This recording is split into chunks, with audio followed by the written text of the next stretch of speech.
자, 이번 시간에는 이제 재담의 특징에 대해서 강의를 하도록 하겠습니다. 여러분, 교재로는 389페이지입니다. 389페이지.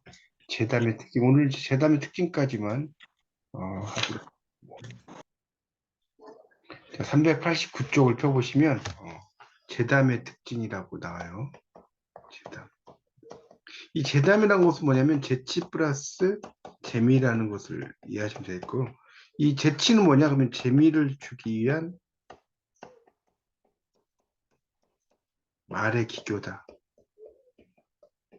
이거를 이제 우리가 재치라고 할 수 있습니다. 자, 우리가 재담이라는 것은 재치 플러스 재미다. 그럼 재치는 뭐냐? 재미를 주기 위한 말의 기교다. 이렇게 써놓으세요. 결국 이 재담이라는 것은 완벽한 소사성을 갖추지 않습니다. 재담은 완벽한 소사성을 주지 않았다는 거예요. 자, 이게 또 이제 재담의 특징이죠. 재담은 완벽한 서사성을 갖추지 않았다는 거, 이게 재담의 특징입니다. 이렇게 이해하시면 됩니다. 여러분 교재 보면 389쪽에 뭐 재담이 어쩌고저쩌고 뭐 엄청 길게 써놨는데요. 여기서는 이제 첫째 줄에 보면 재담은 국어사전 프리한드로 익설과 재치를 부리며 재미있게 하는 말에 나 이야기라고 정의할 수 있다. 그 밑에는 읽지 마세요. 이건 안 읽어도 됩니다. 그냥 뭐 길게 써놓은 거니까 넘어가겠습니다. 392쪽. 392쪽이 이제 재담의 기법과 재치 1번 어휘담. 여기서부터 보겠습니다. 392쪽에 나오는 1번 어휘담. 이 어휘담이라는 것은 그 밑에 나오죠? 말시합의 형태로 전개되는 재담. 이게 어휘담이에요. 말시합이에요, 말시합. 그래서 어휘담은 밑에 있죠? 어휘 자체가 흥미의 핵심이기에 재치의 묘미 이외에 깊은 의미가 담기지 않는다. 이게 어휘담이에요. 깊은 의미. 그래서 이제 밑에 보면 옛날에 해서 옛날 옛적에 갓날 갓적에 뭐 이렇게 나오죠. 나무 접시 열릴 적에 뭐 쭉 나오는데 이게 별 의미 없이 막 쓰여 있는 것이 많다는 거예요. 뭔말 적에 뭔말 적에 뭐 이렇게 이야기를 하면서 별 의미가 없이 쓰인 것이 나옵니다. 393쪽입니다. 그래서 이제 뭐 그런 이야기고요. 그 다음에 이제 그 393쪽에 두 번째 단락, 재담의 묘미는 거기서 볼게요. 재치가 넘치는 말에 있지만 이야기로서 흥미를 고조시키려면, 자, 여기 네모 전서, 언어 경합담, 언어 경합담. 자, 이런 상황이 설정되는 게 필요하다는 것이 나오고 있죠. 그래서 재치를 겨루는 게 언어 경합담이에요. 자, 그 밑에 이제 며느리의 말대꾸라고 하는 부분을 보겠습니다. 거기 보면, 자, 새로 시집 온 며느리가 패백을 드리는데 시아버지가 며느리의 절하는 모습을 보고 키가 너무 작았어요. 그래서 속으로 못마땅한 시아버지가 며느리에게 점잖게 어찌 이리 절이 작은고, 원래는 이제 절이가 아니라 절이 이렇게 써보세요. 절이를 절이로 들리는 거죠. 그러니까 절이 작으면 암자지요 이렇게 이야기한 거죠. 며느리가 시아버지가 노기를 띠고 화가 나서 무슨 소울 이렇게 났어요. 무슨 소울, 이게 이제 소울이 이제 소리냐라는 뜻이에요. 소리냐라는 의미로 쓰인 건데, 펑퍼짐하면 반석 소리고요, 늘어진 건 낙낙장송이고요, 소복하면 솔퍼덕이죠. 이런 식으로 또 이제 솔 가지고 또 이렇게 이제 맞대꾸를 하죠. 넘겨보세요. 394쪽에 보시면, 그래서 시아버지는 기가 막혀서 잘한다 이렇게 썼어요. 잘한다. 이 잘한다니까 이제 잘한다 뭐 이런 식으로 쓸 수 있잖아요. 발음이 잘한다니까. 그러니까 잘하는 물에서 놀지요. 또 용타, 용하다는 거죠. 용은 하늘에서 날지요. 또 넌도 한 말 줘봐라. 그러니까 한 말 지기는커녕 두 말도 이고 다니는데요. 이런 식으로 말하는 거죠. 그러니까 이런 재담이 394쪽에 그 바로 밑에 보면 견말쓰기 기법인데, 동음이어를 사용해서 상대가 말하려는 의도와 다른 의미로 말을 받는 거예요. 이게 이제 재담입니다. 말을 상당히 재치 있게 하는 거라고 볼 수가 있어요. 그렇게 이해하시면 됩니다. 그래서 395쪽으로 이제 가면, 395쪽으로 가면, 일반적으로 견말은 중의성, 거기다 동그라미 쳐서 두 가지 이상의 의미를 내포한다. 이걸 이제 앰비규어티라고 하는 거예요. 중의성을 앰비규어티라고 하는 거죠. 그래서 그 새로 시집온 며느리가 시아버지에게 사용할 말의 본세는 아니다. 이렇게 써놨습니다. 자, 밑에 대감놀이 같은 경우도 쭉 나오죠. 우리 대감은 오늘 하기에 급해서 나와보니 상풍류, 거동소리, 중풍류, 연락소리 나와보니 하면서 이제 쭉 나오는 이 대감놀이. 이거는 이제 관중을 상대로 말놀이 하는 거. 자, 넘겨보세요. 396쪽에 보면 그래서 이 자료는 거기 나오죠. 396쪽 보겠습니다. 황해도 만신 김금하가 구현한 이렇게 나왔죠. 김금하라는 분이죠. 배연신굿의 대감놀이 사설의 일부다. 많은 말을 늘어놓고 있지만 핵심은 구판에서 잘 먹고 신나게 놀아보겠다. 이걸 음절을 반복했다는 거예요. 뭐 그런 내용으로 써놨습니다. 그 밑에 있는 건 넘어가겠습니다. 거기 이제 그 말이 묘미 쓰는 거 음전하고 점잖고 개점 먹고 의젓하고 다라면 공중하고 본처 죽고 난처하고 절구통 안고 복통하겠고 니겁을 안고 기겁을 하겠고 뭐 이렇게 써놨죠. 그래서 이제 이런 반복된 음절이 뭐 음전, 점잔, 이 전이 이제 비슷하죠. 개젖, 의젖, 그다음에 맨중, 공중, 중자죠. 본처, 난처 이런 식으로 쓴다는 거죠. 자, 춘향가에서 어휘적 재담도 있다는 거예요. 그래서 춘향아 말 들어라. 너와 내가 유정하니 정이 있으니 정자 노래를 들어라 해가지고 또 이제 이 정자를 계속 붙여주는 거예요. 그래서 정자 타령이죠. 그러니까 정리라는 것은 뭐겠어요? 우리 초코파이 정할 때 이 정자죠. 정이라는 게. 그렇죠? 그걸 이야기하는 겁니다. 자, 궁자 타령은 이제 궁을 들어가는 거죠. 뭐 조작궁, 이궁, 저궁 뭐 하면서 궁자를 집어넣는 거죠. 자, 그다음에 397쪽에 문자담인데 이거는 이제 대구경합담이라고 나옵니다. 397쪽이에요. 대구에서 이야기를 하는 거죠. 한시로 대구 지는 거. 그래서 물무부대, 대가 안 되는 것은 없다. 이 물무부대라는 게 무부대잖아요. 요 물은 사물이에요, 사물. 무는 없다. 부는 아니다. 대는 됐고. 사물은 됐고 아닌 게 없다. 이런 얘기죠. 그래서 이제 그 밑에 보면 인상여, 사마상여, 명상여, 성불상여, 위무기, 장손무기, 피무기, 아영무기. 그래서 중국의 역사적 인명이 가진 인상여, 사마상여, 사람 이름이라는 거예요. 그 다음에 인상여, 사마상이라는 사람 이름이죠. 인상여는 넘겨보세요. 중국 전국시대의 조나라 사람. 조나라의 해문왕이 화시벽이라는 구슬을 얻었는데 진나라 소강이 이를 알고 화시벽과 성 그 15개를 바꾸자는 제의를 내렸을 때 조나라 사신으로 진나라에 가서 국위선양 화시벽도 무사하게 한 명신 이름난 신하라는 거죠. 명신이라는 것은 이름난 신하라는 그런 의미죠. 그다음에 사마상에 나오죠. 중국의 무제 때 문인으로서 부라는 어떤 그 글을 잘 지었다는 거예요. 이 부는 약간 산문적인 어떤 형태의 시 비슷한 형태라고 보시면 될 것 같아요. 그걸 지었다는 것이 나옵니다. 그래서 이제 인상여 사마상여는 상여지만 성은 상여가 아니다. 첫째 문장은 그렇죠? 왜 그러냐면 인상여잖아요. 그러니까 인시라는 거죠. 사마상여잖아요. 사마시라는 거죠. 그 이야기입니다. 그 다음에 인상여 사마상여는 이름이 서로 같지만 성은 서로 같지 않다는 뜻도 있다는 거예요. 여기 보면 인상여 사마상여 명상여 그러니까 이름이 서로 같지만 성불상여니까 성이 서로 같지 않다는 거죠. 그런 내용으로 볼 수가 있겠죠. 그러니까 여기 다시 보면 첫째 문장은 인상여 사마상여라는 이름은 상여이지만 성은 상여가 아니다 라는 의미도 있고 인상여와 사마상여는 이름은 같지만 성이 같지 않다라는 뜻도 있다는 거예요. 그런 두 가지 의미가 있다는 거죠. 왜냐하면 상여라고 할 때 서로 상자에다가 그 뭡니까 더불어 여자잖아요. 같지 않다는 뜻이 있죠. 그렇게 볼 수 있다는 거예요. 또 위무기와 장선무기는 사람 이름이죠. 위무기는 중국 전국시대의 신룡군의 별칭이고 신룡군은 병부를 훔쳐서 위나라의 위기의 조나라를 구한 인물로 유명하다. 장손무기는 당태종 때의 명신이죠. 당태종의 비인 장손왕후의 오라비. 그래서 이제 이 문장의 의미는 위무기와 장손무기는 저도 무기이고 나 역시 무기이다라는 의미가 있어요. 여기 한자를 잘 보세요. 거기 그 397쪽에 위무기, 장손무기, 피무기잖아요. 그러니까 피가 피무기잖아요. 한자. 피가 그 피자잖아요. 그 피자. 그 사람 영어로 말하면 힘이죠. 힘. 희 그걸 말하는 거죠. 무기고 아역 무기 나 또한 무기다 이런 뜻이겠죠. 그래서 이제 그런 이야기입니다. 저도 근데 이제 이 무기라고 할 때는 무기하면 또 뭐예요? 이 무기 이 꺼릴 기자잖아요.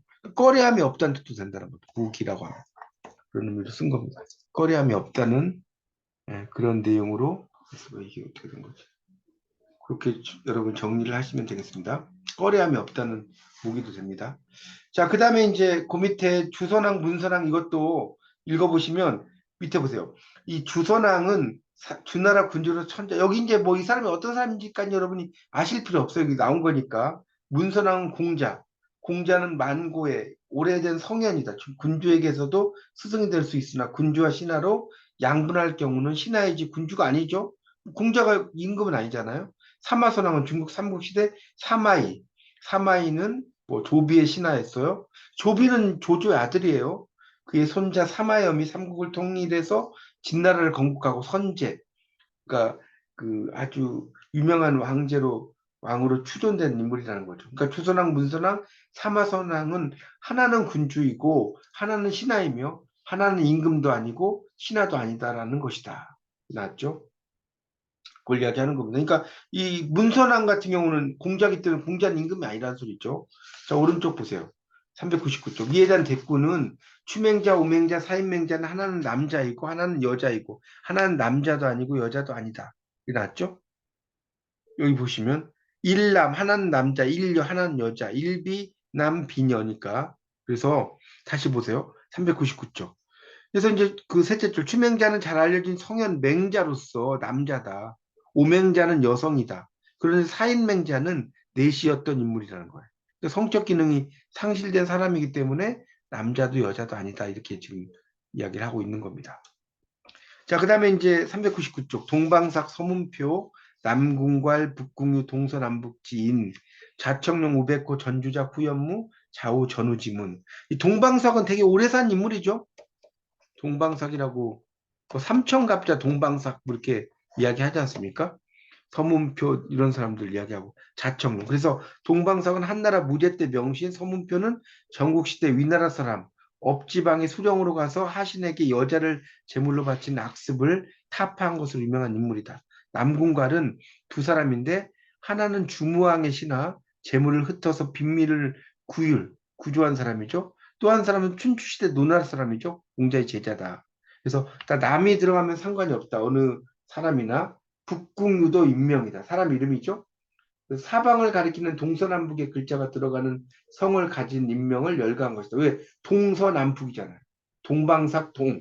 동그라미 쳐보세요. 서문표의 서, 남궁갈의 남, 북궁유의 북.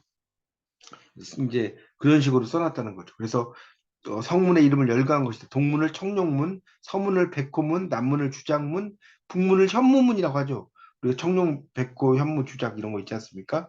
사방신의 이름을 딴 것이다. 이런 이야기고요. 금슬 비파 팔대왕 이매망량 사소기.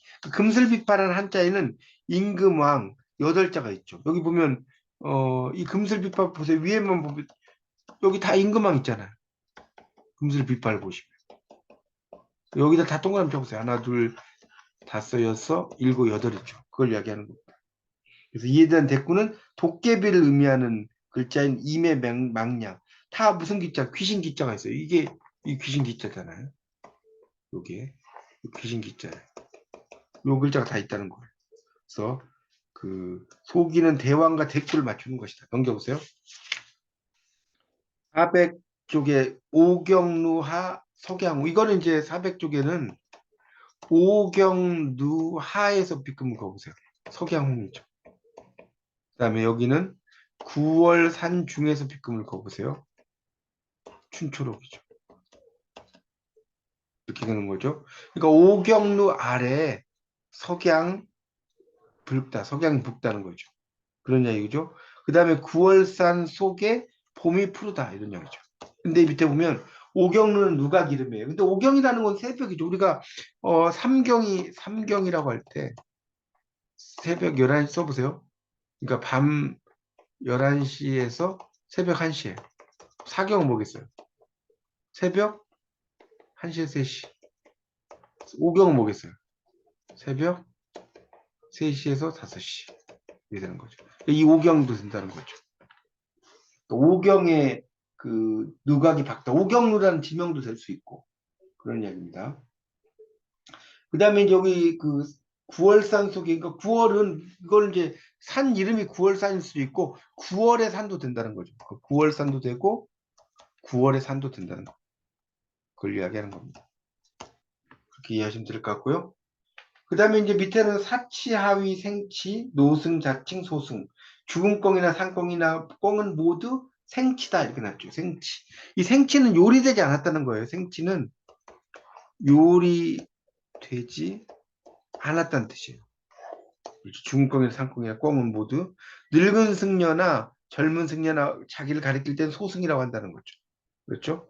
죽은 꽁을 어찌해서 생치라고 하느냐? 노승도 스스로 소승이라고 일컫는다.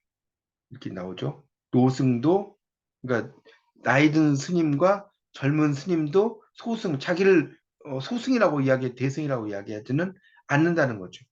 그런 이야기입니다. 거기 이제 그 한자에 사치, 하위, 생취할 때 요 치자가 꽁치자라고 써보세요. 꽁치자. 죽은 꽁. 어찌해서 말하느냐? 살아있는 꽁이라고. 그런 이야기입니다. 이해하시면 될 것 같고요. 그다음에 오동열매 거기 이제 동실동실 보리뿌리 매끈매끈 오동열매가 동실이에요. 왜냐면 이 동자가 오동나무 동자거든요. 여기 써보세요. 오동나무 동. 그러니까 오동나무 열매라는 동실동실. 우리말 한자어리 보리뿌리는 매끈매끈. 매끈도 보리맥자잖아 이게 보리맥자. 그는 뿌리 근자잖아요. 그렇죠? 근데 이제 매끈매끈은 거기다 써보세요. 이게 매끈매끈하고 발음 비슷하죠? 그 매끈매끈에다가 매끈매끈 밑줄 짝 치고 매끈매끈 이렇게 써보세요. 그런 의미로 쓰는 거.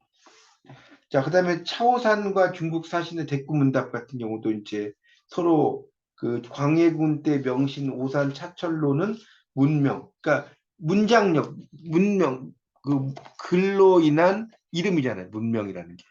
글 잘 쓴다 이거죠. 알려졌다는 거예요. 동방문사라는 칭호를 받았는데 압록강에서 사공노릇을 하며 명나라 사신과 신문답을 했다는 거예요. 여기 이제 보면 그 401쪽에 막 여러 가지 나옵니다. 이게 한자들이라서 상당히 좀 복잡한데 여러분이 뭐 이것까지 자세히 읽어볼 수는 없고요. 그냥 그런 게 있고요. 이 문답은 개인 얼굴의 특징을 지적하는 시각적 이미지를 드러내는 식구로서 피리 소리, 북소리 등의 청각적 이미지. 다시 강물 속의 풍경, 산간의 풍경이 강수면을 경계로 해 대립되는 펼쳐지는 회화적 수법. 그러니까 상당히 이런 것으로 묘사가 돼 있는 그런 재치가 있다는 거예요. 하여튼 이거는 그냥 그렇게만 알아두세요. 이제 그 옆에 401쪽에 이거는 한자보다는 오른쪽에 해석을 한번 보시면 돼요. 까마귀가 사공의 눈을 쪼았네. 바람이 상사의 코를 불어버렸네. 나오죠. 피리를 부니 마른 나무가 노래를 하고 북을 치니 소가죽이 울음을 우네. 뭐 이런 부분 있죠. 그걸 한번 읽어보십시오. 한자말과 우리말 섞은 시 401쪽. 개변 시냇가 이렇게 났죠. 그러니까 개변이라는 게 이게 신의 개자잖아요. 신의 개자. 시냇가. 그러니까 개변이 시냇가예요. 소옥 작은 집이에요. 이거 작은 집이라고 썼잖아요. 거기다 작은 집이라고 써보세요. 작은 집하고 발음 비슷하잖아. 장부 사나이. 사나이는 사나이라고 써보세요. 사나이. 이걸 사나이라고 쓴 거예요. 미녹 계집. 이건 여자를 계집이라고 하는 거죠. 요즘에는 이제 계집하면 비하적인 말로 쓰지만 옛날에 계집이 아내를 가리켜 아내. 집에 계신다는 그런 뜻이죠. 현금 거문고. 거무련자 그 뭡니까? 그 거문고 그 금자잖아요. 한사 찬선배. 그러니까 비난한 선비는 그렇죠? 찬양한다는 거예요. 선배를 찬양하네 이런 뜻이죠. 비난한 선배 한사 찬선배 넘겨보세요. 취승 중노미 이렇게 나왔죠. 자 402쪽입니다. 여기 중노미라고 써놨는데 이게 이제 요즘 말하면 중노미로 발음이 되는 거죠. 이렇게 좀 비하적으로 쓴 거고요. 백로 하연사는 하얀새로 썼어요. 하얀새라고 쓴 거예요. 그다음에 저문대는 저문대. 그다음에 소야지는 송아지. 그래서 송아지. 황도 갈 때 이 동자가 송아지 독자로 썼어요. 송아지 독자예요. 그런 식으로 이제 말을 가지고 쓰는 겁니다. 자, 그 402쪽에 보면 이게 한자를 가지고 막 쓰는 거라서 여러분 좀 어려우실 건데 나중에 방송 강의도 한번 들어보시면 될 것 같고요. 402쪽에 그 두 번째 단락을 보십시오. 402쪽에. 거기 이제 보면 김삿갓이 모자라는 신랑의 상객으로 가서 지었다는 시가 있다. 신부집에서는 새 신랑의 인물됨을 보려고 일거일동을 눈여겨 관찰하는데 신랑은 새신을 지키지 않고 촐랑거렸어요. 천장에 거미집이 있다고 하고 하루에 쥐불 냄새가 난다고 했어요. 다담성이 오자 지령은 반종지고 국수는 한 사발 이렇게 이야기를 하죠. 하면서 이제 밑에 보세요. 천장 거무집 천장에는 하늘은 거무집이잖아요. 여기서 이제 거는 갈 것자거든요, 이게. 갈 것자. 가다는 것은 이제 갈 만큼의 거리다, 길다는 뜻이에요. 무집이니까 잡을 집자예요, 잡을 집자. 잡을 게 없고. 화로는, 그 꽃이 늙어지면 화로니까 꽃이 늙어지면 나비에 나비. 나비가 불레 오지 않고. 지형, 이 지형이라는 것은 이제 이 땅지자 영자는 그림자 영자예요, 그림자 영자. 그림자 영자, 반정. 근데 이 지형이라고 하는 것이 이제 우리가 흔히 간장을 썼어요. 간장을 이렇게 옛날에는 지형이란 말을 썼어요. 반종지라는 거예요. 국수 한 사발. 그러니까 국수가 이제 우리가 먹는 국수 한 사발 들어보셨죠? 여기서는 이제 뭡니까? 국수는 국화나무라고 쓴 거예요. 그다음에 찬한자죠? 그다음에 모래사자죠? 펼발자예요. 이 사는 모래, 발은 펼발자죠. 모래 위에 꽃이 피었다는 소리죠. 그다음에 오른쪽 보세요. 강정 빈사과. 그러니까 강가에 이 정자는 정자죠? 이 가난할 빈자예요. 선비사자 진할갓. 이 가난할 빈자를 보면 나누는 거잖아요. 뭘 나눠요? 재산. 이 재물제자 나눌 빈자, 재물을 나누면 가난해진다는 거예요.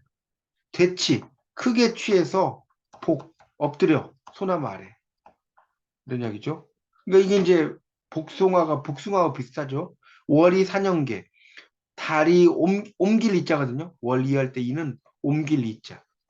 달이 옮겨지니 상그림자가 고쳐지고 통시구리래. 그러니까 저자를 통해서 통시니까. 근데 여기서 이제 통시라고 하는 것은 이제 우리가 변소라고 하죠. 화장실을 의미한 거예요. 구리래. 구린내가 난다. 발음이 어때요? 상당히 유사한 것들을 한자로 이렇게 써놓은 거죠. 그래서 이 재담의 문학적 의의가 그러니까 여러 가지 이제 일상생활에 상당히 많은 도움을 되는 것이 재담의 중요한 특징이다. 그래서 거기 이제 거기만 좀 보고 마치도록 하겠습니다.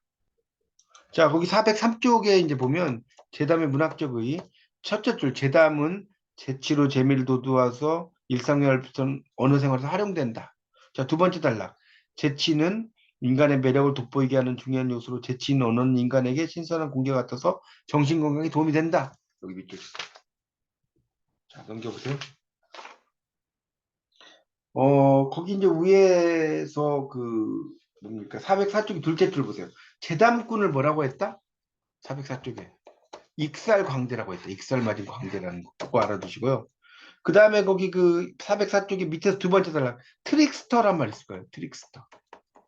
이게 이제 우리말로 하면 재치꾼이에요. 재치꾼. 트릭이 재치거든요. 스턴 사람이고 정송이나 정만서 같은 인물도 재담꾼이라고 했다. 방랑시인 김삿갓으로 알려진 김병현 재담 한시는 신문학이면서 재담문학이라는 거예요. 그렇게 볼 수가 있다는 겁니다. 그런 내용이 되겠고요.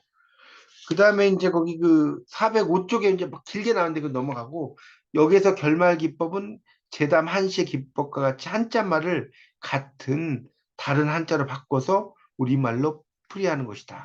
나왔죠? 그래서 이제 그런 그 기법으로 쓰여 있다는 것으로 볼 수 있습니다. 그리고 이제 406쪽에 두 번째 단락 한국어에는 한자가 많다는 거예요. 한자들이 우리말의 70%가 한자니까 뭐 그런 이야기 써놓은 거고요. 그 다음에 제일 406쪽 마지막 단락에 말 겨루기의 상대는 다양하게 설정되어 있다. 그 밑줄 주세요. 그래서 말싸움에서부터 부부, 임금, 신하, 스승, 제자, 아버지, 아들, 어른과 아이 이렇게 있다는 거. 자, 407쪽입니다. 자, 거기 이제 보면 예술은 두 번째 단락. 인간에게 쾌감을 주는 기능을 가진다. 예술은 쾌감을 준다는 거. 그렇죠? 그러니까 우리가 이제 일종의 쾌감이라는 게 뭐냐면 카타르시스라고 써요. 카타르시스. 옛날에 고대 이제 설사역이었어요. 이 카타르시스가. 설사약을 먹고 이렇게 배변을 하면 어떻게 기분이 좋아지겠죠? 그래서 이 쾌감하고 연결되는 겁니다. 그렇게 이해하시면 될 것 같습니다. 그래서 이 예술이 담화 이런 것이 중요하다. 그래서 여러분 여기에서는 이제 시험에 나올 때 여러분이 뭐 여기 있는 걸 다 마시긴 너무 힘들고요. 어떻게 주로 나오냐면 392쪽을 다시 펴보세요. 여기 펴보시면 다음 중에서 어떤 내용을 갖다 놓고 이건 무슨 답인가? 1. 어휘답 2. 문자답 3. 뭡니까? 무슨 답? 뭐 이런 식으로 나와요. 여기는 그러니까 뭐 한자에 있는 내용의 의미를 막 보려고 하는 게 아니라 그런 것들이 좀 나오니까 이게 무슨 담, 무슨 담, 무슨 담에 속해 있는지 이런 것들 여러분이 좀 간단하게 정리를 좀 하셔서 공부하시면 크게 어려움은 없을 것 같습니다. 네, 이렇게 해서 일단 오늘